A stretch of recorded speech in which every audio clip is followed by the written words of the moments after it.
Voilà, donc oubliez ce que Jacques a dit, je suis surtout et avant tout enseignant et je vais appliquer la feuille de route que Jacques m'a tracée en deux parties. D'une part, pour vous présenter un certain nombre de ressources disponibles de manière générale ou élaborées pour l'école, spécifiquement pour l'école. Ça ne devrait pas être très très long, je pense qu'une petite demi-heure, ça sera bon. Vos questions seront évidemment les bienvenues. Et ensuite, je vous présenterai donc ce petit livre que j'ai commis il y a une dizaine d'années maintenant sur l'art arménien, en vous présentant en gros la démarche qu'il sous-tend et en faisant un certain nombre de suggestions, de points où il peut y avoir des ponts entre le programme de primaire et ce qui peut s'exprimer au niveau de la culture arménienne. Donc, pour la première partie, il y a les points suivants. Donc, le campus numérique, l'atlas et le fond de carte, un livre sur l'art, deux projets de formation Zoom et le voyage à Venise. Donc là, on se place dans une configuration que nous n'avons pas connue depuis une année, mais où l'idée de pouvoir passer la frontière entre la France et l'Italie n'est pas absolument de la science-fiction. Donc le campus numérique qu'on a lancé il y a quelques années maintenant, on devrait pouvoir y aller. Est-ce que quand je fais ça, vous voyez également la page Internet qui s'est allumée? Non. Non. Alors on recommence. Là, peut-être, non. On recommence, partager l'écran, partager ça. On voyait juste le lien. Ah là, oui. Voilà. Donc, il y a dans ce campus trois sections qui peuvent vous intéresser plus directement.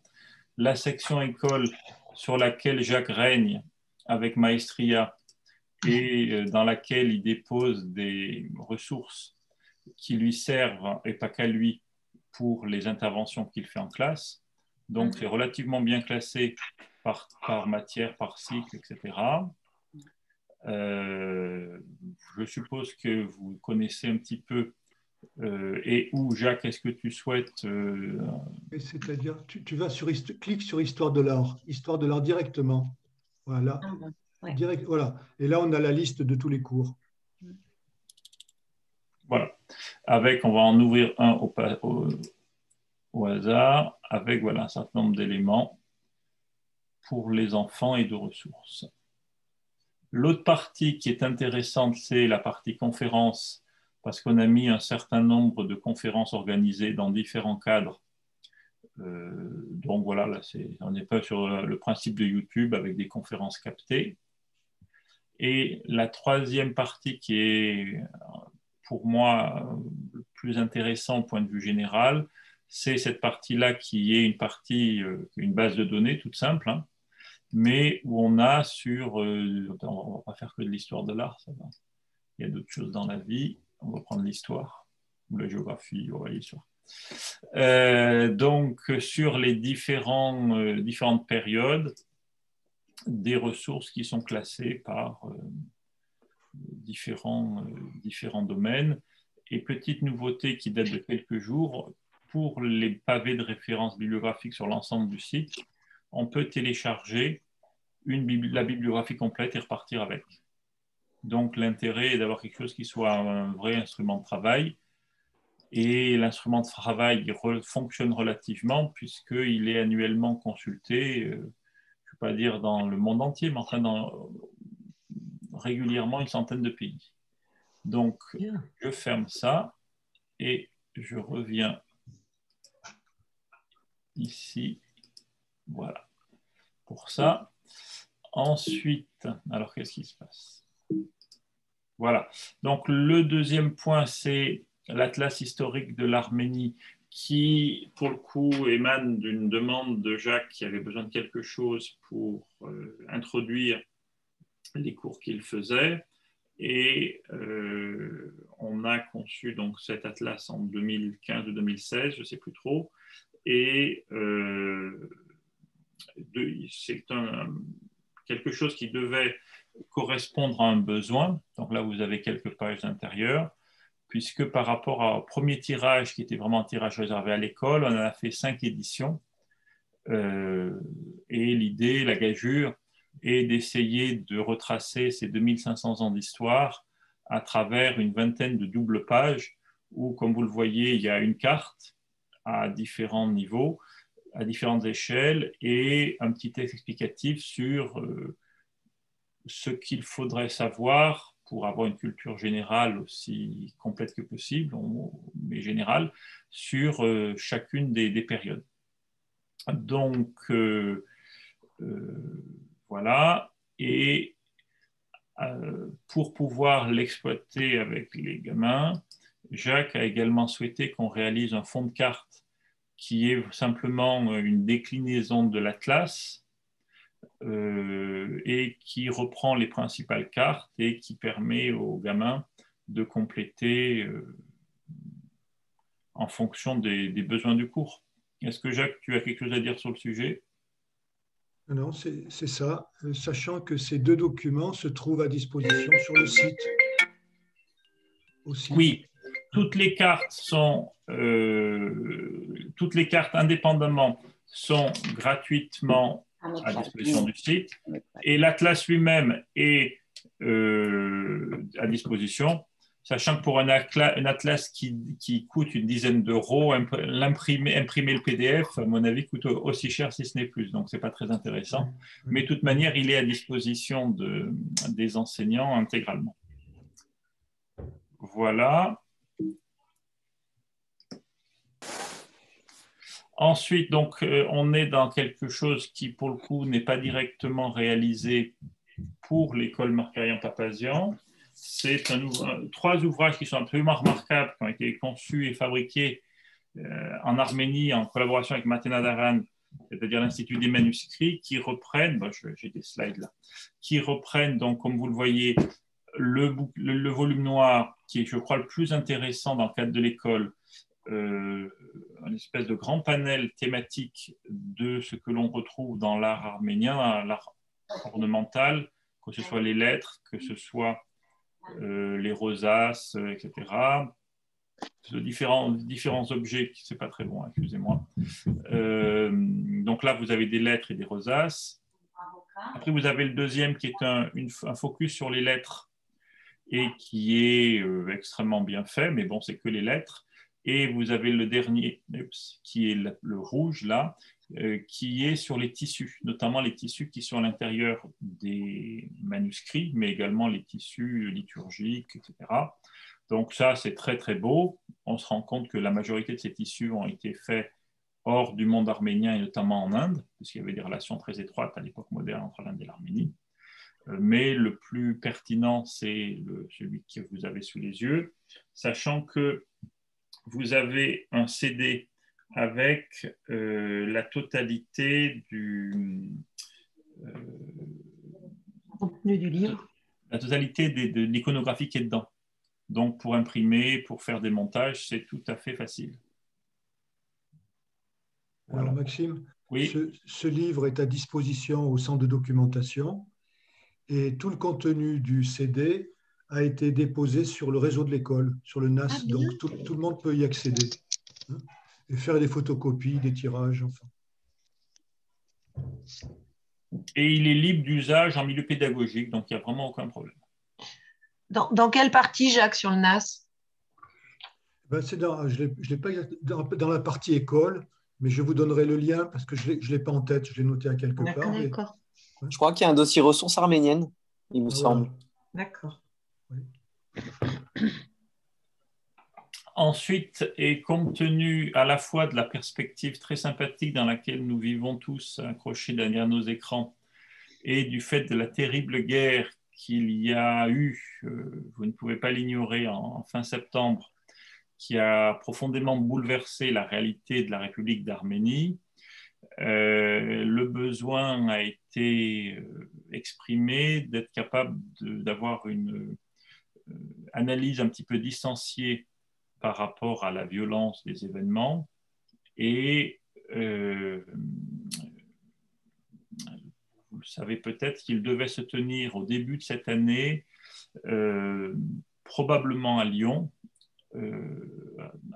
à l'initiative de la ville de Lyon, les assises décentralisées de la coopération avec l'Arménie. Assises qui, du fait du Covid et de la guerre, sont renvoyées sine die.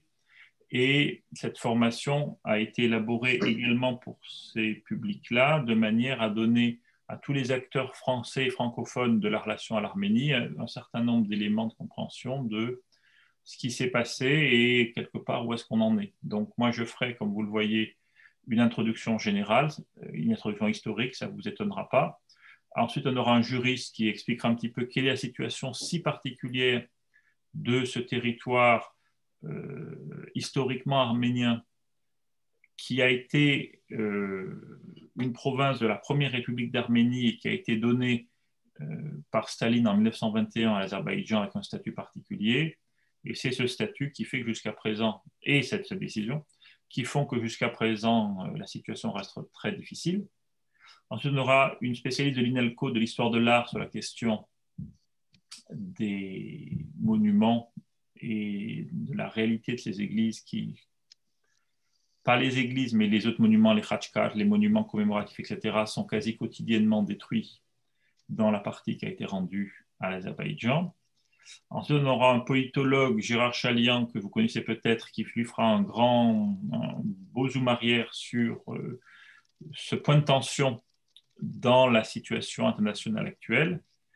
Et on terminera avec Fabrice Balanche, un collègue de Lyon 2, qui parlera un petit peu de cette guerre dans la vision plus large de notre ami Erdogan et de la nouvelle expansion de la Turquie s'appuyant sur la mouvance islamiste. Donc, vous avez les dates. Les inscriptions seront ouvertes dans quelques jours. Et si le cœur vous en dit, vous êtes bien évidemment les bienvenus, sachant que là, pour le coup, c'est vraiment une formation qui est une formation de culture générale pour vous. Je ne pense pas que ce soit des choses qui soient forcément utilisables telles quelles en classe, quoi. Et dans le même sillage, si la situation sanitaire ne s'améliorait pas de manière significative, on réfléchit à également une formation Zoom plus transversale sur la culture arménienne qui commencera à la rentrée universitaire de septembre. Voilà pour ça. Et dernier point qui, pour terminer sur une touche un petit peu plus sympathique, on avait, avec mon ami Roy Rakelian, travaillé de nombreuses années sur la présence arménienne à Venise, qui a donné lieu à la création d'une application sur les lieux de présence arménienne en Italie, et qu'on espère élargir bientôt à la France. Et dans ce contexte, au moment de la relance de ce voyage pour les enfants de CM2 de l'école, et sous la férule de M. Vernin, on avait accompagné les deux premiers voyages, et si d'aventure l'expérience pouvait être retentée, on pourrait refaire cette carte-là ou une carte identique pour la classe qui irait, ou réfléchir à une autre formulation pour accompagner ce voyage, sachant qu'on est très content qu'il y ait eu des Arméniens à Venise, et c'est très bien d'envoyer les enfants là-bas, mais per se, pour soi, Venise, c'est quand même quelque chose d'assez extraordinaire, une expérience, j'ai envie de dire, assez unique, et une expérience qui malheureusement sera limitée dans le temps. Et donc, j'ai envie de dire, avec ou sans les élèves, allez à Venise, amenez vos enfants à Venise, parce que malheureusement, dans 20 ou 30 ans, on ne sait pas trop ce qu'il en restera. Donc, voilà pour ça. Si vous avez des questions sur cette première partie, j'y répondrai dans la mesure de ce que je peux faire. Concernant Venise, l'application, donc elle serait directement donc sur le téléphone et permettrait de suivre un certain nombre de visites. C'est absolument ça. C'est une application gratuite que vous mettez sur votre smartphone, que ce soit Apple ou Android. Vous êtes géolocalisé et tous les points sont géolocalisés. Donc, soit vous êtes sous réseau et vous n'avez qu'à suivre. Honnêtement, je ne vais pas vous faire de la publicité mensongère. Dans les toutes petites rues de Venise, ça ne marche pas. Ouais, mais ça marche dans les places et les villes, les rues un peu plus grandes. Si vous n'êtes pas sous tension, on a mis hors réseau des cartes qui sont pas sensibles au réseau. Et donc, même s'il n'y a pas de réseau actuel, on peut se repérer sans trop de difficultés. Sachant que l'application dans les deux modèles est compatible au Wi-Fi public de Venise, puisque Venise, en 2017 ou en 2018, a créé un Wi-Fi pour les touristes. Mais disons que c'est un réseau italien qui marche quand il a envie, et quand il y a trop de monde, ça ne fonctionne pas. Donc, la dimension géolocalisation de l'utilisateur et du monument, sur le papier, c'est une précision inférieure à 10 mètres. Dans la réalité des faits, ça permet de se guider à peu près. Oui, parce que je me souviens que déjà avec le GPS, il arrivait qu'on se perde parce que dans les rues, les petites rues, ça passait plus. Donc c'est pour ça que je me demandais si on allait avoir le même souci avec l'application, quoi. Écoutez, on va voir ce qui va se passer. La municipalité de Venise, pour relancer, quand ce sera possible, le tourisme, vend du rêve à tous les tour opérateurs et sur Internet. La réalité, c'est que je ne suis pas certain que les choses soient fondamentalement différentes et qu'un bon plan papier, c'est quand même pas mal. OK. Merci. Je vous en prie.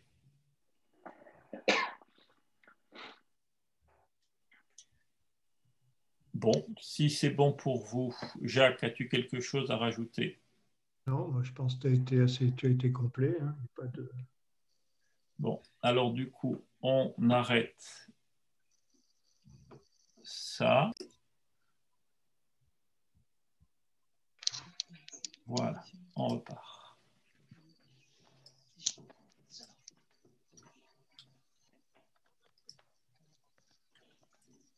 Voilà, donc je vais vous parler de ce petit livre réalisé au moment de l'année de l'Arménie en France, en 2006, et qui avait comme double objectif de servir d'une part, pas tout à fait de catalogue, mais de livre d'accompagnement d'une exposition à Montélimar, au musée de la miniature que je dirigeais, et de servir de petit livre introductif à l'exposition qui a eu lieu au musée du Louvre, pour lequel ils avaient un énorme catalogue, mais pour lequel il y avait énormément de notices et il n'y avait pas vraiment de partie introductive sur l'art arménien.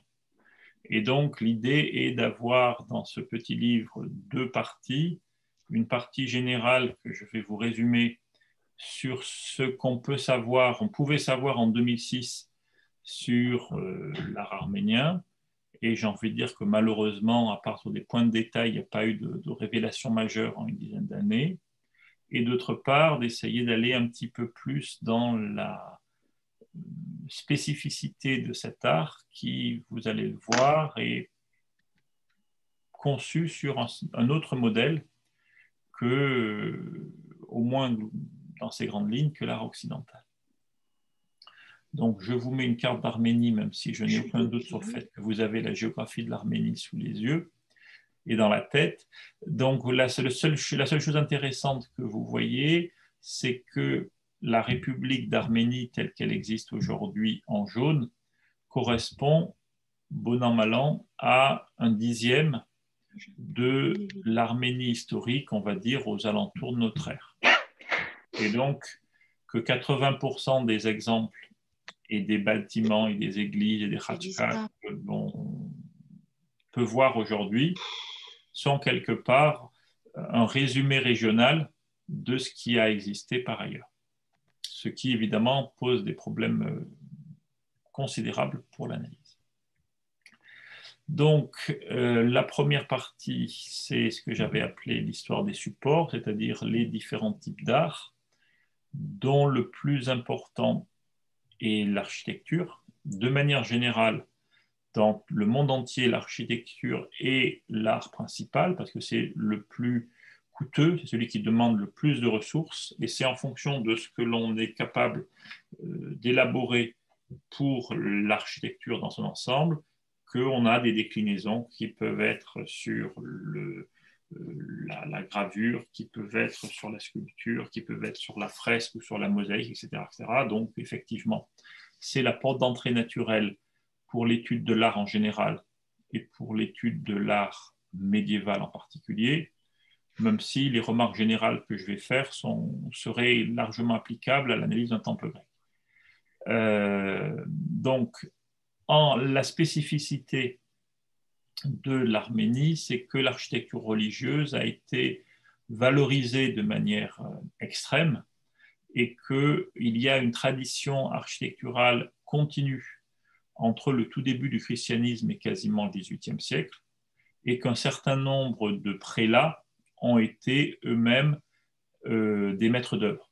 Par exemple, on a un catholicos qui s'appelle Nerses Chinor, Nerses le bâtisseur, et le terme de Chinor ne veut pas dire, comme on pourrait le penser, le commanditaire, mais vraiment le bâtisseur qui avait les mains dans le cambouis et qui traçait les plans et qui suivait les constructions.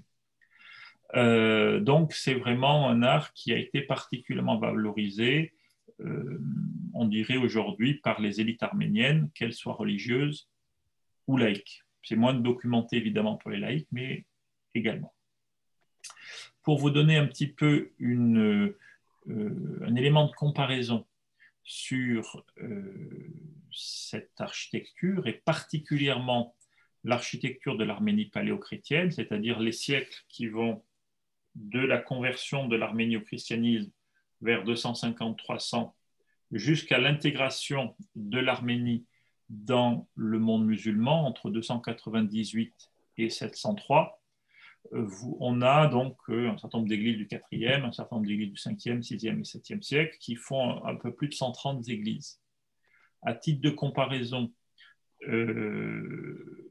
aujourd'hui, au nord des Alpes, en Gaule, en Germanie, on a 2 églises qui sont conservées, l'église d'Aix-la-Chapelle et l'église de Germigny-les-Prés, et toutes les autres ont été détruites. Elles ont été détruites pour 2 raisons, parce qu'il y avait des problèmes de matériaux divers et variés, et surtout, elles ont été détruites parce qu'on a construit dessus les églises de l'époque ottonienne, les églises romanes, puis les églises gothiques, et puis éventuellement les églises plus récentes quand il y a lieu. Mais le fait est que, de ce point de vue-là, l'Arménie est quelque part un réceptacle et un observatoire assez intéressant de l'évolution du début de l'architecture chrétienne, puisqu'on a une densité de monuments qui est extrêmement intéressante, qui fait que l'on peut quasiment, dans certaines parties, reconstituer l'évêché du diocèse et un certain nombre d'églises paroissiales et d'églises palatiales du diocèse, ce qui est quasiment impossible à reconstituer, à l'exception de 2 endroits, enfin 3 même, essentiellement 2, c'est la zone autour de Rome qui a, dès Constantin, une densité de monuments importante, la zone autour de Jérusalem également, et certaines zones en Grèce également, mais pour Jérusalem et pour la Grèce, c'est aussi vrai pour Rome, mais de manière un petit peu moins systématique, les bâtiments ont été énormément reconstruits, réaménagés, etc. Alors que les églises dont je parle sont quasi intégralement dans le jus, on va dire, de l'époque paléochrétienne. Très vraisemblable, très fréquemment, des églises du 4e ont été réaménagées au 6e ou au 7e siècle, mais on a des églises du haut Moyen-Âge en grande quantité, ce qui évidemment permet une analyse assez extraordinaire. La plus ancienne et quelque part le modèle, c'est l'église d'Etchmiadzin, qui est, on pourrait dire, le Vatican arménien, et qui, à part la sacristie que vous voyez malheureusement au premier plan, là, cette partie, je ne sais pas si vous voyez ma souris, le premier plan, la partie arrière avec les 4 clochetons visibles et la grande coupole, enfin 3 clochetons et la grande coupole, est dans son état pour la structure de la fin du 5e siècle et pour l'élévation du début du 7e siècle, avec des campagnes de restauration régulières, mais on a quand même un bâtiment qui, dans sa structure, est très nettement paléochrétien et qui a été construit aux alentours de l'an 300, ce qui est quand même assez intéressant. Je vais très vite pour vous présenter ce qui est, de mon point de vue, l'église qui marque l'apogée de ce mouvement architectural, qui est l'église de Saint-Tripsimé d'Etchmiadzin, construite entre 618 et 628, donc sous le catholicosat d'un certain Comidas, qui lui aussi est appelé Chinor le bâtisseur, et qui a toutes les caractéristiques de l'apogée de l'architecture arménienne. C'est-à-dire qu'il y a un certain nombre d'éléments qui sont très archaïques et qui empruntent directement, par exemple, à l'architecture hellénistique. Par exemple, les gradins que là, vous voyez, se retrouvent, enfin, sont un héritage direct des gradins des temples gréco-romains. Et ensuite, on a un certain nombre de caractéristiques propres, l'utilisation d'un seul matériel, le tuf, le fait qu'on ait relativement peu d'ornementation, en fait, simplement au-dessus des fenêtres et dans les espaces de rupture de la façade, et une immense coupole qui est une vraie gageure, parce que pour poser une coupole de cette taille-là, donc un objet essentiellement sphérique, sur une base rectangulaire, ça pose un certain nombre de problèmes techniques de toute première importance. Et donc, si vous voulez, si on pose ce bâtiment comme l'apogée de l'architecture arménienne de l'époque paléochrétienne, c'est extrêmement intéressant parce que ça permet de poser un peu l'originalité de toute cette culture qui s'est nourrie des grandes cultures de l'Antiquité, que ce soit l'Égypte, la Mésopotamie, la culture romaine ou hellénistique, qui leur a survécu et qui s'est développée dans les siècles qui ont suivi, et qui a connu son apogée avant que ne se développent les grandes cultures de l'Europe occidentale à partir de Charlemagne et des 11e, 13e siècles. Et c'est ce décalage qui fait que cette culture a pu jouer un rôle assez particulier et assez original, parce que, par exemple, quand les bâtisseurs de l'époque romane vont commencer à travailler uniquement sur la base des monuments inertes de l'Antiquité, ça ne suffit pas, parce que vous n'avez pas le savoir-faire, vous n'avez pas toute une série de choses qui vous permettent d'élaborer un bâtiment aussi riche et quelque part extraordinaire que les grandes églises romanes que l'on voit se développer entre la fin du XIe et tout le XIIe siècle. Donc, avec l'intégration de l'Arménie au monde musulman, on va avoir tout un 8e siècle qui est extrêmement difficile, avec des impôts très lourds, avec des massacres réguliers, avec des déplacements de population forcés, etc., etc. Et donc, on n'a pas la possibilité de développer une architecture, parce qu'en fait, il n'y a pas d'église pendant près de 140 ans. À la fin du 9e siècle, avec l'affaiblissement du califat abbasside, les Arméniens vont pouvoir d'abord se constituer en principauté autonome, puis à partir de 885 en royaume. Donc on a une recréation d'un royaume arménien, royauté qui avait été abolie en 428. Et cette royauté et les moyens financiers qui émergent à cette époque-là, du fait qu'il n'y a plus de tribus ou beaucoup moins de tribus qui est payée à l'autorité islamique, permet de développer une nouvelle phase dans le développement de l'architecture arménienne. Et ce qui est très intéressant, c'est que les bâtiments de l'époque paléochrétienne, notamment les bâtiments type de Ripsimé ou d'Arouch, sont considérés comme des perfections. Et donc, on arrête création et le développement du bâtiment lui-même, on garde en fait même que quelques types de plans par rapport au foisonnement qu'on avait au 5e, 6e, 7e siècle.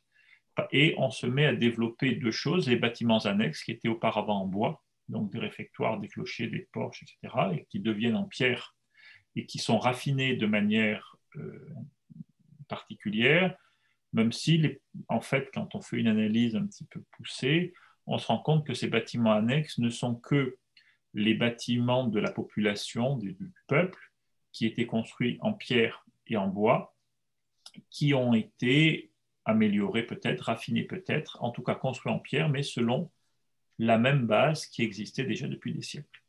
Et l'autre grande originalité de cette période, c'est le développement de l'ornementation dont je vais vous parler. Donc, on passe maintenant au deuxième grand art arménien, qui est celui des Khatchkars, qui quelque part est d'une banalité sans nom au sein du monde chrétien, parce que mettre des croix sur des pierres, ça se fait partout. Mais ces pierres-là et ces croix-là ont été gravées avec un grand raffinement qui a créé une tradition artistique particulière et qui a été développée à une densité assez stupéfiante.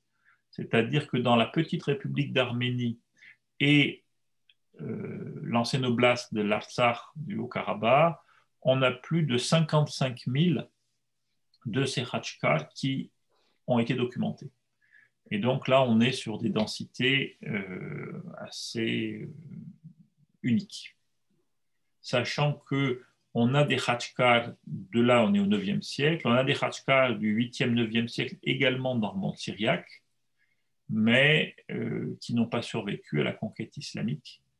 Alors qu'en Arménie, c'est au moment de l'essor des royaumes médiévaux que cette tradition prend un essor absolument considérable qui va se développer tout au long des périodes postérieures, en gros là encore jusqu'à la fin du XVIIIe siècle. Et depuis la nouvelle indépendance de l'Arménie en 1991, on a un nouvel essor de cette tradition artistique, avec évidemment les moyens modernes. C'est une tradition extrêmement ancienne, puisqu'on a des monolithes qui ne sont pas sans rappeler les menhirs du monde celtique, enfin, c'est pas celtique, du monde néolithique, en Arménie. Donc, la spécificité, c'est que ce sont donc effectivement des monolithes qui ont deux types de figuration. Soit c'est des bovins, comme là, on reconnaît un petit peu la tête du bovin, soit des espèces de serpents qu'on appelle des vishab. Et dans tous les cas, c'est placé près des sources et des cours d'eau. Donc, il y a un lien à l'eau et à la fécondité, sans qu'on en sache davantage, parce que nous n'avons aucun texte lié à cette époque. Et la seule chose que l'on peut reconstituer d'après les textes postérieurs et les éléments que l'on a, c'est que ces dragons, quelle que soit leur forme, sont positifs, sont vénérés, ont une charge positive pour les paysans de cette époque.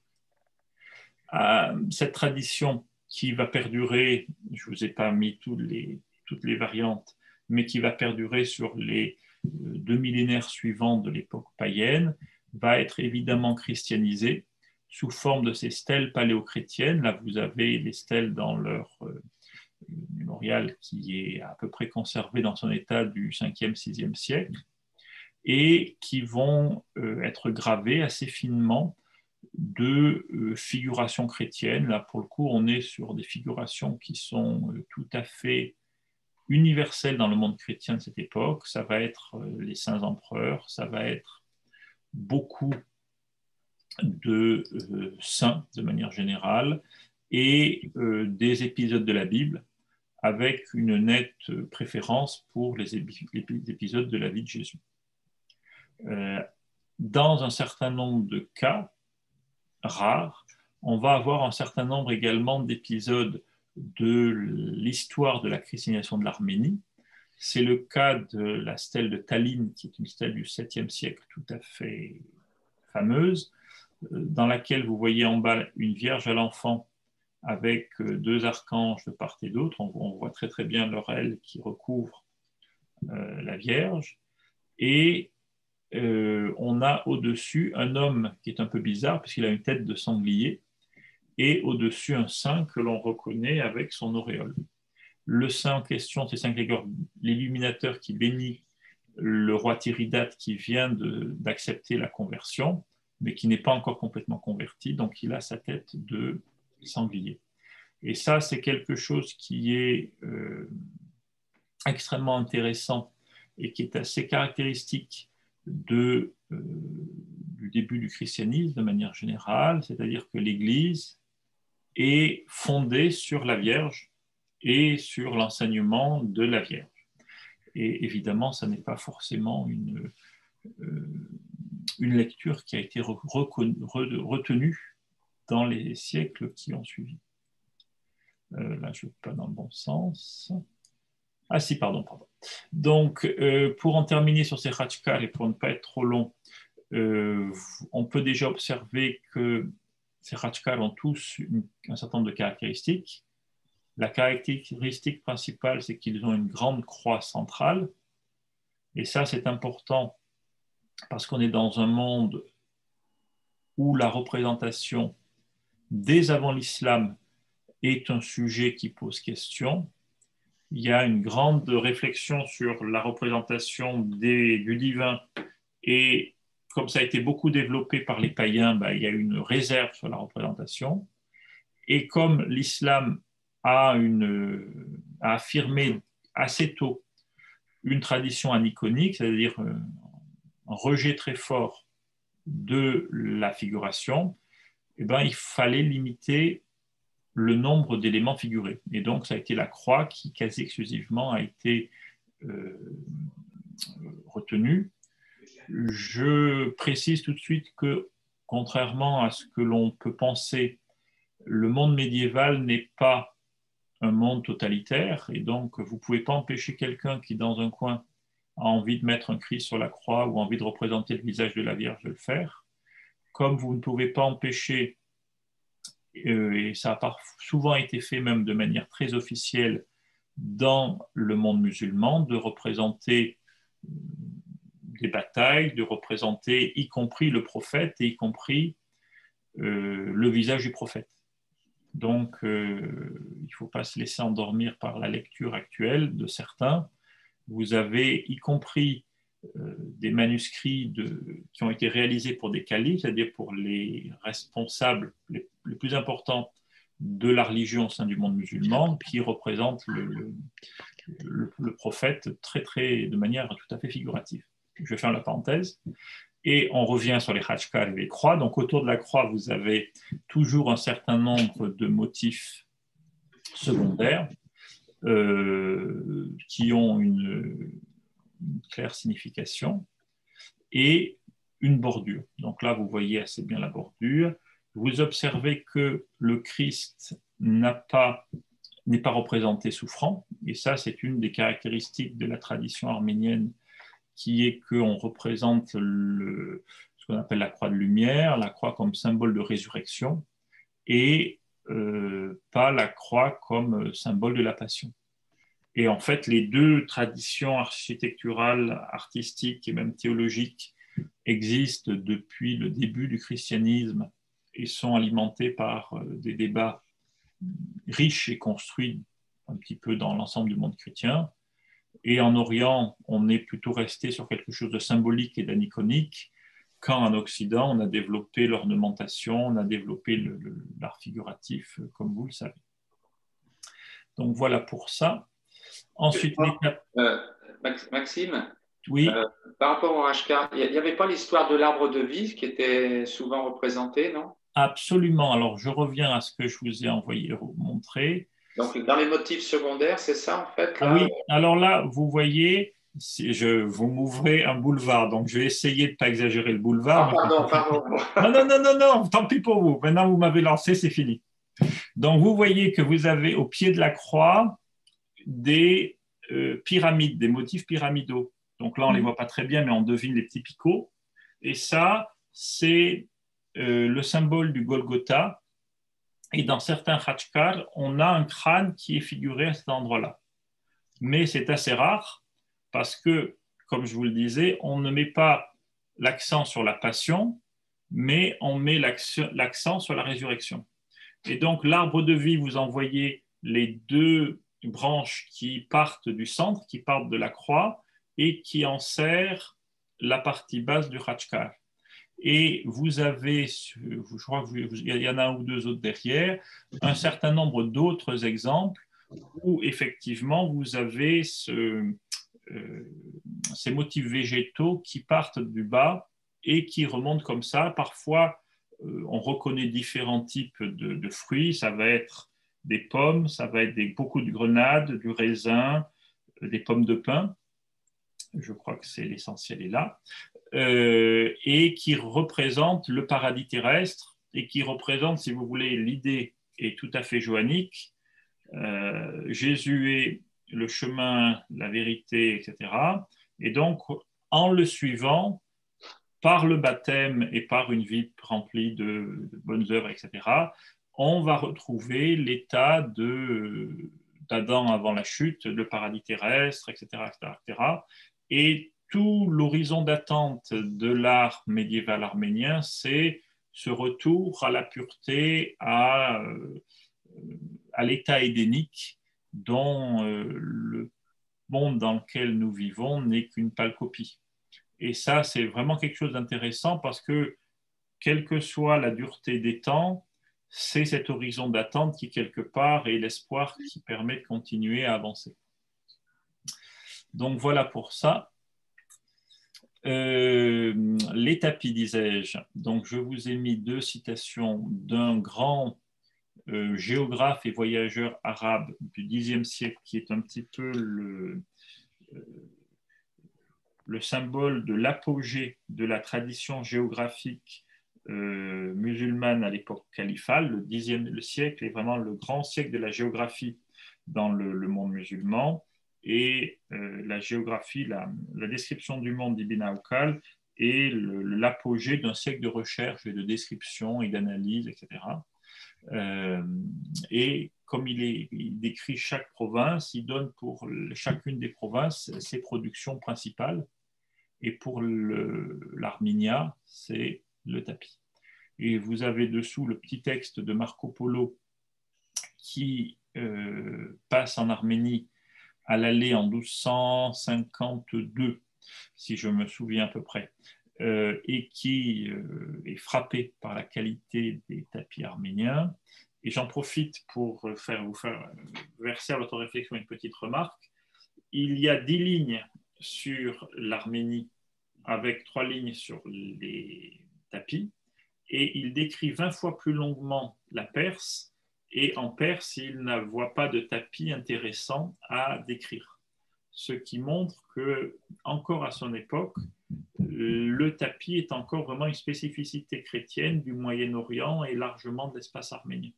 Et ça ne se diffusera en Asie centrale et jusqu'en Inde qu'un petit peu plus tard, à l'époque notamment des Mongols. J'y ferai allusion un tout petit peu après.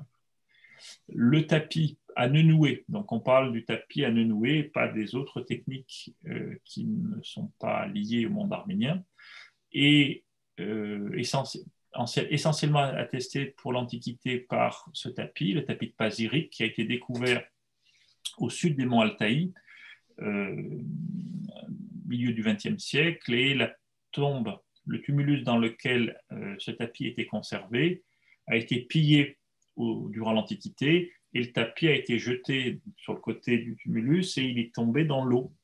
Et l'eau a gelé et nous a permis de conserver ce tapis à peu près intact pendant un peu plus de 2 millénaires, et ce qui fait de ce textile le seul textile de ce type conservé, et il faut attendre plus de 1000 ans pour avoir un fragment du 8e siècle de tapis. Donc c'est quelque chose d'absolument fabuleux qui reprend un certain nombre de symboles caractéristiques de l'espace culturel arménien, je vous ai mis là, vous voyez la bordure du bas, vous avez des cavaliers avec des chevaux. Et quand on le met en grand, on voit un cheval avec un tapis de sel, un homme barbu et le bras posé sur le tapis de sel. Et ça correspond de manière assez rigoureuse à la délégation arménienne qui est représentée sur l'escalier des peuples de la Padana de Persépolis à l'époque de Darius, donc on est vers 570 avant Jésus-Christ, 180. Non, qu'est-ce que je raconte 520 avant Jésus-Christ, pardon. Donc, ça nous ramène au monde arménien. Et on pourrait faire une description de l'ensemble des figures de ce tapis, et on constaterait que soit ce sont des éléments spécifiques à cette région géographique, soit ils se retrouvent dans cette région géographique et dans d'autres. En tout cas, c'est des textiles de ce type, qui sont des textiles de grand luxe, qui ont une finesse de réalisation qui est très au-delà de ce que l'on sait faire encore aujourd'hui, fait partie de ces cadeaux qui passaient de roi en roi, d'élite en élite, et qui circulaient sur des milliers de kilomètres. C'est exactement, pour citer quelque chose qui est peut-être plus familier pour vous, l'équivalent du vase de Vix, qui est un vase grec fabriqué sur le pourtour méditerranéen et qui, de proche en proche, a été offert probablement sur plusieurs générations à une famille royale dans la région de Vix. C'est exactement la même chose, mais plus à l'est pour ce tapis. Je peux poser encore une question? Mais toutes les questions que vous voulez. Juste ceux qu'on a vus à Venise, ils datent de quand eux? Alors, c'est des tapis, et je vais être désagréable, c'est des tapis extrêmement récents. C'est les tapis qu'on a vus dans le musée de Venise, dans la cathédrale. C'est des cadeaux d'une délégation perse envoyée par Shah Abbas, donc on est vers 1610-1620, pour faire des relations économiques et vendre de la soie à la Sérénissime. Donc on est au début du XVIIe siècle. Et je me souviens plus si quand on y était allé ou si vous avez l'occasion d'en voir dans le musée des Pères Mékitaristes. Et là, c'est, je ne veux pas dire dérisoire, mais c'est encore plus récent puisque ce sont des tapis du début du XIXe siècle. Ah oui, d'accord. Voilà. Du coup, là, c'est quelque chose qui est assez intéressant, c'est le tribut de la province d'Arménie. Parce qu'on a, à l'époque du calife Haroun al-Rachid, le calife des Mille et Une Nuits, c'est un homme qui aimait les femmes, mais était surtout un administrateur rigoureux. Et il a fait réaliser le tableau de toutes les provinces et des tribus qu'elles devaient verser. Et donc, on a de manière assez rigoureuse le tribut de chaque province. Chaque tribu a d'abord, comme vous le voyez, une somme en numéraire, 15 millions de dirhams, et les spécificités de cette province. Et il est assez intéressant d'observer que la première production spécifique de l'Arménie, c'est le tapis. Et le nombre de tapis qui est exigé est tout à fait, je ne veux pas dire dérisoire, mais très limité, 20 tapis. Ce qui nous permet de constater, et cela est amplement attesté par de nombreux textes, que le tapis, à cette époque-là, c'est vraiment un objet de grand luxe qui était offert comme tel à différents dignitaires et qui était envoyé à la capitale califale en un nombre qui est extrêmement réduit. En tout cas, ce tapis, est-ce que je vous ai mis le texte? Donc non. Bon, là, je vous reparle du tapis pour vous dire que c'est formidable. La seule chose que je vous ferai observer, oui, c'est ça qui est intéressant, c'est que comme vous l'observerez et comme vous l'avez en tête, les tapis, il y a des grandes croix qui sont figurées, différents types de croix. Et ces croix sont incompatibles avec le monde byzantin. Parce que dans le monde byzantin, on interdit de marcher sur la croix. Et vous avez un petit texte d'un auteur italien du 7e siècle qui nous explique que l'empereur Tibère, voyant dans son palais une dalle de marbre avec une croix gravée, fit immédiatement ôter la croix. Et donc l'idée d'avoir un textile sur lequel on met une croix et sur lequel on marche est juste incompatible avec le monde byzantin et largement occidental parce qu'on a une vénération très particulière et on ne peut pas mettre le pied sur la croix.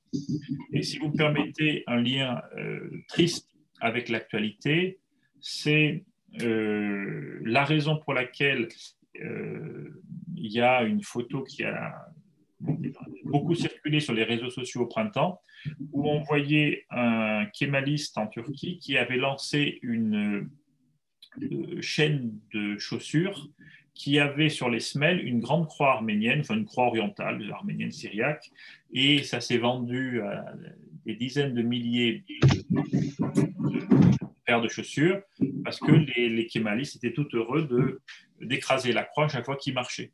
Et si vous voulez, c'est débile, hein, je conteste vraiment. Vous imaginez ce que j'en pense, mais c'est extrêmement intéressant de voir à quel point ces idées-là et ce sens du sacré-là est sans doute mal utilisé aujourd'hui, mais il reste quelque chose de cette sacralité ancienne.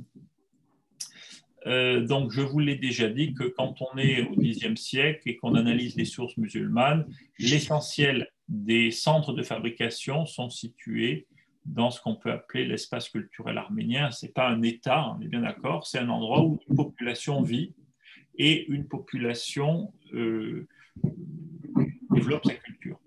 Sachant que, je reviens une seconde en arrière, un tapis comme ça, c'est entre 6 mois et 3 ans de travail pour un groupe de 1 à 4 jeunes filles. Parce que généralement, c'est les jeunes filles avant le mariage qui tissent le tapis. Et avant de se marier, on l'autorise à faire quelque part son tapis qui fera partie de son trousseau. Et ça veut dire que vous êtes immobilisé autour de votre métier à tisser pendant 6 mois à 3 ans. Et vous comprenez bien que toute population qui serait nomade ne peut pas, par construction, développer une industrie qui nécessite une sédentarité sur de longues périodes. Donc, je reviens. Ben voilà, donc j'ai terminé sur les tapis. Je regarde rapidement l'heure, c'est à peu près bon. Et je vais vous parler maintenant de la miniature. Et la miniature arménienne est vraiment quelque chose d'atypique dans l'art arménien parce que je vous ai fait tout un laïus sur la tradition aniconique de l'art arménien, c'est-à-dire la tradition sans images. Et vous voyez que toute la miniature, ce sont des images très fines et des images qui essaient de développer l'émotivité, le sentiment à travers une finesse de traits très caractéristique. Et ça, c'est typique du Moyen-Âge, c'est-à-dire que vous avez une règle très claire, très justifiée, très affirmée, mais vous ne pouvez pas empêcher les gens d'avoir une opinion alternative, différente, même si elle est un peu cachée.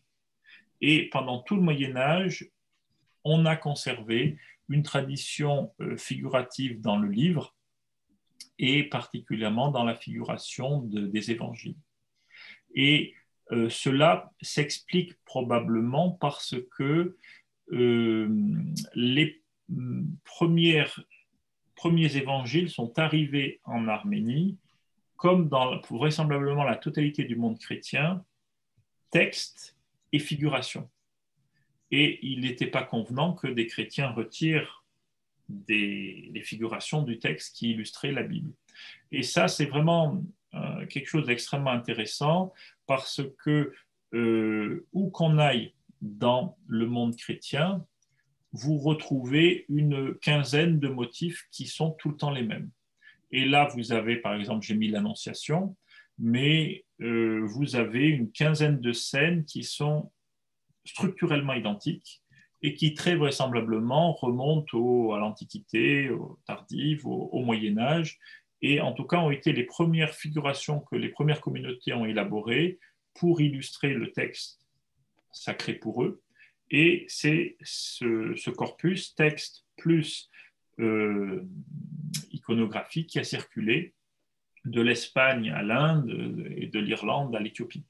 Et donc, il y a vraiment une unité très forte de l'ensemble de l'art chrétien, ce qui n'empêche pas de faire toutes les variations que l'on veut sur ces motifs, ce qui n'empêche pas d'en rajouter d'autres. Vous avez des manuscrits avec 50, peut-être pas 50, mais 40 enluminures au début. C'est pas interdit. Si vous avez les moyens et si vous avez le goût, c'est pas interdit. Mais on conserve quelque part, j'oserais presque dire, le legs apostolique avec le texte qui l'accompagne.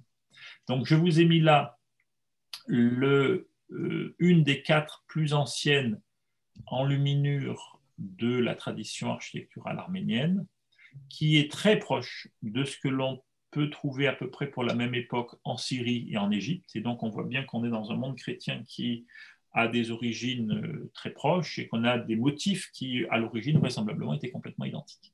Ils ont été insérés dans un manuscrit du Xe siècle et ce sont les seuls vestiges que l'on a jusque dans la seconde partie du IXe siècle. Et donc, évidemment, on a, du fait des problèmes de conservation, on a beaucoup de mal à savoir ce qu'il y avait avant, mais il est certain, et je me permets d'insister un tout petit peu, qu'à l'époque où la tradition arménienne développe sa réserve vis-à-vis de l'iconographie, dans les mêmes monastères, on continue à faire de l'enluminure. Et quelque chose qui est assez intéressant, c'est que le plus ancien traité, qui est une apologie des images, a été conservé en arménien au début du 7e siècle. Il y en avait probablement d'autres dans le monde grec, mais c'est le traité de Vartanes Kertor qui a été conservé, qui date de 610. Donc, les motifs, je vous ai dit. Donc, la miniature arménienne se développe 9e, 10e, 11e siècle. Au 11e siècle, elle connaît l'apogée de son développement à la fois pour les miniatures en pleine page, à la fois pour les canons de concordance et à la fois elle commence à développer les miniatures marginales. C'est là où on commence également à avoir des écoles régionales, à peu près de la même manière que vers la fin de l'époque carolingienne, on a également des écoles régionales autour des grands monastères. C'est vraisemblablement la même chose pour le monde arménien. Mais c'est en Cilicie, quand l'Arménie, après avoir perdu les royaumes qui étaient sur les hautes terres, les Arméniens émigrent donc en Cilicie sur la côte méditerranéenne et arrivent à recréer une nouvelle royauté avec le couronnement du roi Léon Ier le 6 janvier 1198. Et entre 1198 et 1375, dans le contexte des croisades occidentales, on a ce royaume qui se développe et qui, comme vous le voyez sur cette miniature d'un des plus grands miniaturistes arméniens. Il y a une question? Non. Toros Moslin, cette tradition touche à vraiment l'apogée de son développement et j'ai eu la chance d'avoir un de ces manuscrits entre les mains. Les grands manuscrits de Toros Moslin, vous avez entre 200 et 400 visages par manuscrit. Chaque visage a la taille de l'ongle de mon petit doigt. Chaque visage est parfaitement caractérisé et exprime une émotion particulière. C'est assez fabuleux. Donc, j'en ai terminé pour cette première partie et je vais vous parler maintenant de manière un petit peu plus spécifique de la grammaire, ce que j'ai appelé la grammaire ornementale arménienne, c'est-à-dire de la symbolique artistique et de la signification. Et en introduction, vous avez là une enluminure du Xe siècle, un khachkar du XIV-XVe siècle et une reliure du VIe. Donc, on est sur un demi-millénaire, 3 supports différents. Et pourtant, au premier coup d'œil, vous reconnaissez une parenté tout à fait évidente, malgré les supports et malgré les périodes. Et c'est cette parenté que l'on va essayer de creuser un tout petit peu dans les minutes qu'il nous reste, en voyant que on a toujours trois caractéristiques, trois lois fondamentales. C'est qu'on délimite un espace sacré, qu'on développe des bordures qui essayent d'aller d'une partie profane extérieure à une partie de plus grande sacralité au centre, et que le plus important, c'est toujours la célébration de la croix. Et vous voyez que la croix occupe une partie absolument majeure.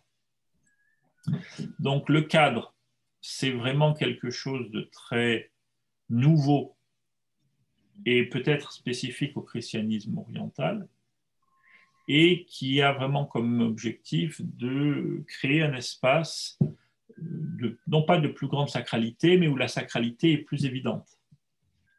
Ensuite, on a des bordures, donc vous avez entre 3 et 8 bordures selon les supports et selon les époques.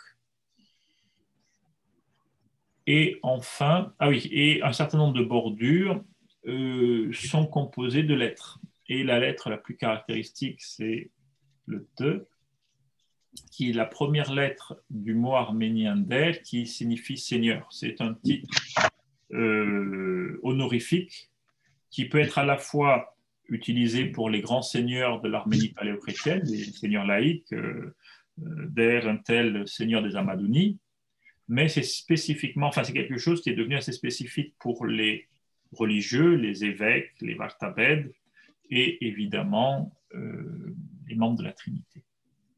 À part le Saint-Esprit pour lequel on n'utilise pas ce terme, le Père et le Fils.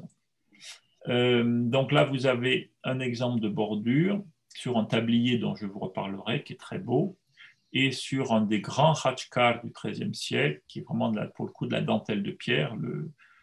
Le titre du livre vient de la contemplation de ce khachkar. Et vous voyez, vous reconnaissez là très très bien les petits S qui forment une bordure ici et une bordure là. En fait, qui forment... Voilà.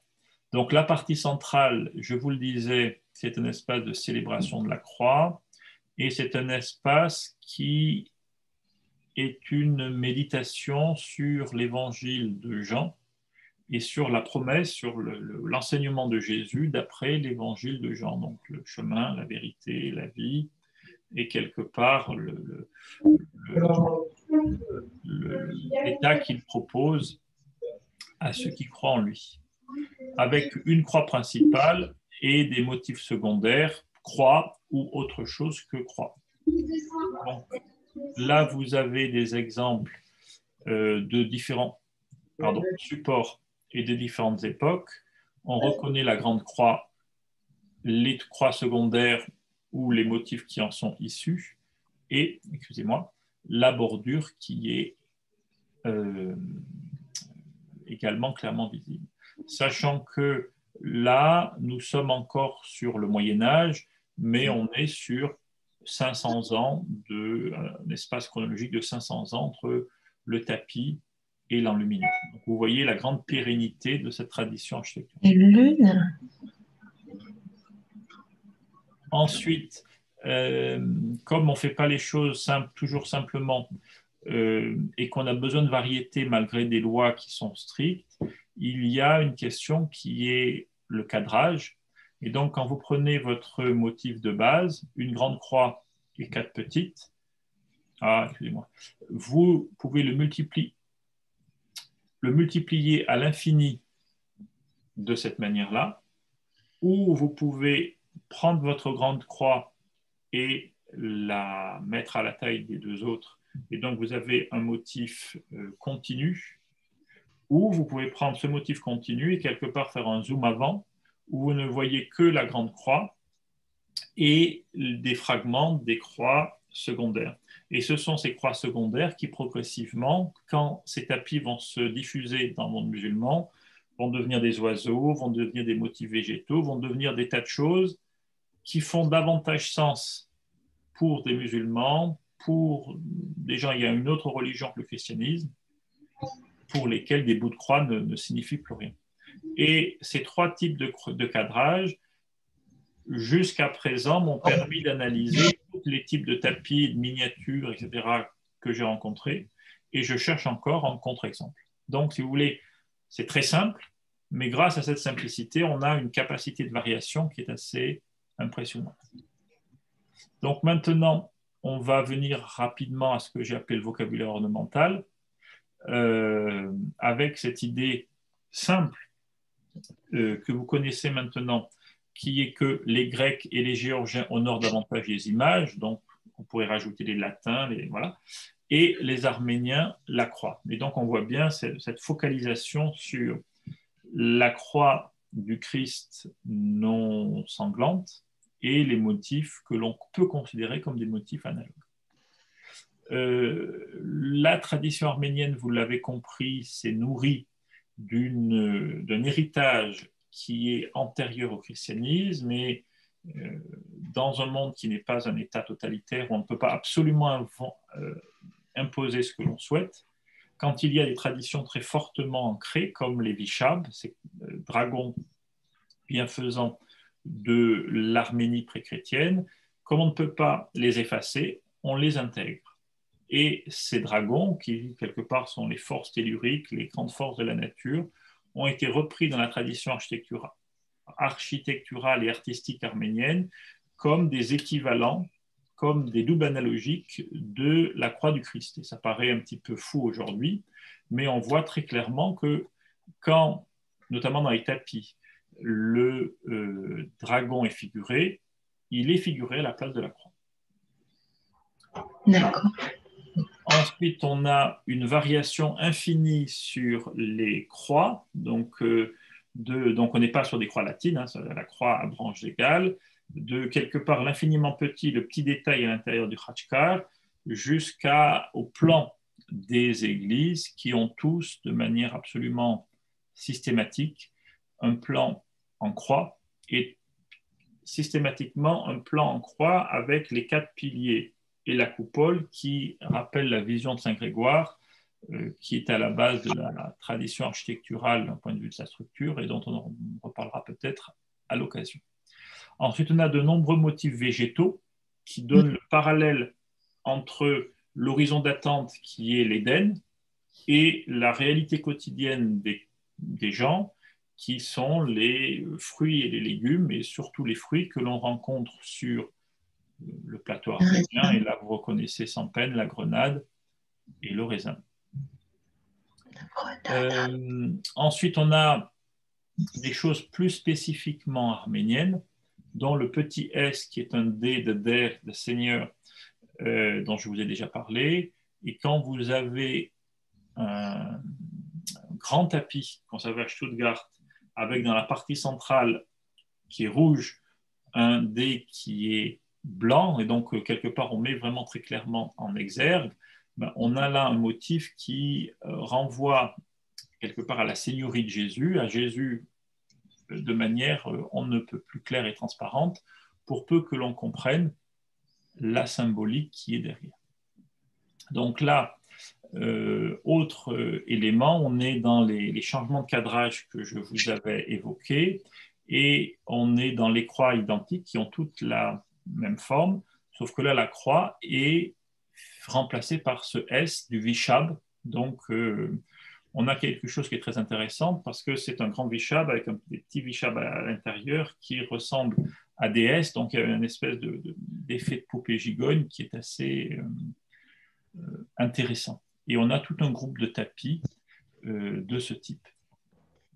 Et pour terminer, je vous ai mis non pas un de ces très beaux manuscrits, un de ces très beaux khachkars, mais je vous ai mis un tablier traditionnel. Et je trouve que ce tablier est extrêmement intéressant parce que c'est un tablier de femme qui a probablement été fait par une jeune femme peu avant de se marier, comme un élément important de son trousseau. Et c'est un tablier pour les grands jours. Et ce que je trouve assez fabuleux, c'est que le tablier pour les grands jours n'a pas pu être influencé par le curé du coin. Et le fait que cette dame de la première partie du XVIIe siècle ait repris pour son tablier tous les motifs de cette grammaire ornementale est extrêmement intéressant, parce que j'en tire un argument, à mes yeux fondamental, c'est que cette lecture théologique, intellectuelle, n'est pas restée cantonnée au grand monastère et au milieu intellectuel masculin, mais s'est répandue apparemment assez largement dans la société pour qu'une petite jeune fille choisisse pour son tablier personnel de reprendre l'essentiel des éléments de cette grammaire ornementale. Et je crois que j'en ai terminé. Ah non, je n'ai pas terminé, excusez-moi. Il y a un peu de rab. Donc, premier élément, c'est le fait que cette grammaire soit stable sur un millénaire. Donc là, on est au 9e siècle. Là, on est au 12e, 13e. Et dans celui de droite, on est au début du 7e. Et vous voyez que malgré les variations, la structure est identique. Ensuite, elle s'applique à tous les supports. Donc ça, je vous l'ai dit, je le rappelle simplement.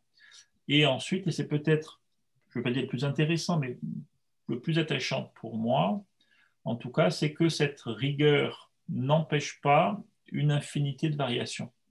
Et l'illustration de ce fait est ces deux Khachkars qui sont à Garni. Quand vous les regardez d'un petit peu loin, vous avez le sentiment d'avoir des copies conformes. C'est exactement la même chose. Et quand vous les regardez de près, vous voyez que chaque élément est parfaitement original. Chaque élément a un type de brin, une épaisseur, un détail différent. Et c'est extrapolable aux 55 000 Khachkars que l'on connaît, parce que sur une tradition qui a duré un millénaire et dont on a encore 55 000 exemplaires, nous n'avons pas de Khachkars qui sont parfaitement identiques, ce qui prouve bien que cela laissait aux artistes une très grande liberté dans le détail de leur choix et de leur pratique. Et là, je crois pour le coup que j'ai vraiment fini. Voilà. Si là encore vous avez des petites questions, je peux essayer éventuellement d'y répondre.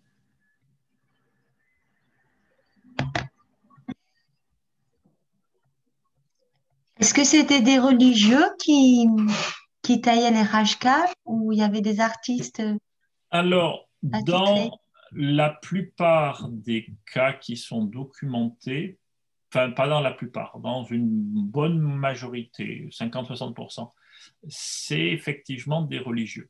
D'accord. Mais dans une autre part significative du corpus, quand on a des noms, ils ne sont pas forcément associés à des religieux. Et donc, on peut supposer qu'effectivement, autour des monastères et un certain nombre de grands maîtres ont été des religieux, des prélats, mais les tailleurs de Khachkars, comme les artisans de la pierre, avaient une vie itinérante qui n'était pas compatible avec la clôture cléricale dans un monastère. Et donc, il est assez vraisemblable, et à mon avis certain, qu'une partie non négligeable des graveurs étaient des maîtres laïcs. D'accord. Bah, également pour le tissage, j'imagine. Alors, le tissage, excusez-moi, mais là, pour le coup, les religieux n'ont rien à voir avec le sujet. Oui. C'est une affaire de femmes, c'est une affaire de jeunes filles, et c'est une affaire de jeunes filles avant le mariage, pour deux raisons. D'une part, il faut des petites mains, et d'autre part, ces pauvres jeunes filles n'avaient pas la chance d'aller à l'école et devaient passer sur leur métier à tisser une bonne partie de leur matinée. D'accord. Donc, de, je ne sais pas, 8-9 ans jusqu'à leur mariage, elles étaient affectées à la confection des tapis. Et j'en profite pour faire ouvrir une petite parenthèse qui n'est pas du féminisme, mais on voit on a une courbe de désaffection dans les sociétés où le tapis est pratiqué. L'Arménie, c'est tout à fait, ça n'existe plus vraiment, il y a vraiment l'artisanat. On a ça en Turquie, on a ça en Iran, on a ça un peu partout. Il y a une courbe de désaffection du tapis, de la fabrication du tapis, qui est inversement proportionnelle à deux choses. au fait que l'éducation devienne obligatoire et, j'ai presque pas envie de vous le dire, mais je vous le dis quand même, à l'éducation des filles et à l'éducation des femmes. Parce qu'au bout d'un moment, elles se disent, j'ai peut-être autre chose à faire que passer 4 heures tous les matins à faire des nœuds. Ce qui est très dommage, parce que, voilà, mais... Voilà. Les hommes pourraient s'y mettre, alors. Mais avec leur belle paluche, ça serait beau, tiens. Ok. Merci.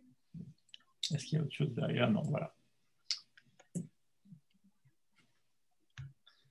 Jacques, as-tu quelque chose à rajouter? Je pourrais dire en quoi ça m'a aidé, enfin, ton livre. Moi, ça fait 4 ou 5 ans que je travaille sur ce livre. Et en fait, c'est un peu un remerciement pour l'école parce que ça m'a permis personnellement, moi, d'avancer. Et puis, je vais vous dire un peu où j'en étais. J'ai commencé il y a 4 ou 5 ans avec Catherine. Et puis, c'était un amoncellement de connaissances. Et 4 ou 5 ans après, si vous voulez, je vais vous dire où j'en suis. Je pense que je remercie Catherine qui n'est plus là, mais Sophie Philibert, Éric Vernin, et puis Xavier aussi, et puis actuellement Suzy. J'ai commencé avec Lucine, et puis Maud avec qui aussi Donc c'est un privilège de pouvoir rentrer dans une salle de classe et de pouvoir faire ce travail avec des pédagogues parce que tu comprendras, Maxime, les connaissances universitaires, c'est bien, mais en fait, on a besoin des pédagogues pour faire passer des choses qui sont importantes. Et en fait, le point où j'en suis actuellement, c'est que ce travail, le but essentiel de ce travail, c'est de développer le regard. Développer le regard par l'observation, bien sûr, par le dessin, voilà, tout ça. Ce qui me semble le plus important, c'est ça. Et en fait, je fais beaucoup moins de choses actuellement, mais je suis concentré sur le regard parce que à partir du regard, vous pouvez comparer. Le point de départ, c'était de dire que dans notre tête, enfin, on n'a pas d'un côté la dimension arménienne, de l'autre côté la dimension française, mais que les deux sont imbriqués et que si on n'est pas, et puis que si on n'est pas bien si on est seulement dans l'une ou dans l'autre, on n'est pas complètement soi-même, quoi. Et donc, voilà, il faut essayer de combiner les deux. Enfin, je ne sais pas comment exprimer ça, mais les deux existent. Et donc, comparer, observer, ça permet de comparer.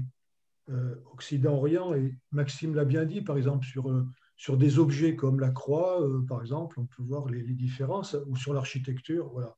Donc, comparer. Et comparer permet ensuite de s'interroger sur la signification des symboles qui sont représentés par l'artiste, par le moine, sur ce qu'ils veulent nous transmettre. Et ça permet après d'approfondir sa croyance. Enfin, on peut rester sur sa culture religieuse, mais ça peut être sa croyance, sa foi, etc., hein, sans aller plus loin. Voilà. Donc, voilà ce que je retiens de ce parcours de 4 ou 5 ans sur ce livre qui me paraît vraiment fondamental parce que la culture arménienne est tellement vaste qu'on se noie et on a l'impression d'avoir un puzzle à reconstituer. Et si on n'a pas quelques clés de compréhension, on est perdu. Hein. Voilà. On est allé avec Eric chez les moines méritaristes à Venise. Si vous n'avez pas une base de la compréhension de ces églises qui sont apostoliques ou catholiques ou évangéliques, vous ne comprenez plus rien parce que tout se mélange. Voilà. C'est un problème de diaspora où tout se confond. Et pour finir, je vais dire qu'il y a 30 exemplaires de ce livre qui nous a été offert par Maxime, qui sont au centre de documentation, que vous pouvez utiliser pour vous-même ou avec vos élèves. Enfin, voilà. Moi, je voudrais compléter ce que tu dis, Jacques, avec le fait que moi, ce que je trouve intéressant, alors bon, effectivement, moi, j'ai retrouvé des choses que j'ai découvert avec vous à travers l'histoire des arts. Et ce que je trouve intéressant, même si les enfants font peut-être pas toujours le parallèle de ce que tu expliquais, c'est quand même ce retour sur le passé de l'Arménie, mais de manière un peu concrète. Et les deux manières les plus concrètes, c'était nos visites au CNMA à Dessine, la journée qu'on faisait régulièrement là-bas. Ça, je trouvais ça intéressant parce que voilà, on touchait du doigt, ainsi que ce qu'on découvrait sur Venise, notamment à l'île Saint-Lazare. Voilà, je veux dire, ne serait-ce que sur les enluminures, les bouquins, il y a des livres très très anciens sur l'île. Je crois que c'est même là-bas qu'il y a le plus ancien, si je me souviens bien. Et donc, du coup, ça permettait de mettre un peu du concret dans ce qui était découvert à travers les cours qui sont dispensés à l'école. Enfin, moi, c'est mon ressenti. Je trouvais que les gamins, même si, bon, parfois, il y a des choses qui leur passaient au-dessus dans les visites, globalement, quand même, ils pouvaient faire le lien avec ce passé, cet héritage de leur culture, quoi.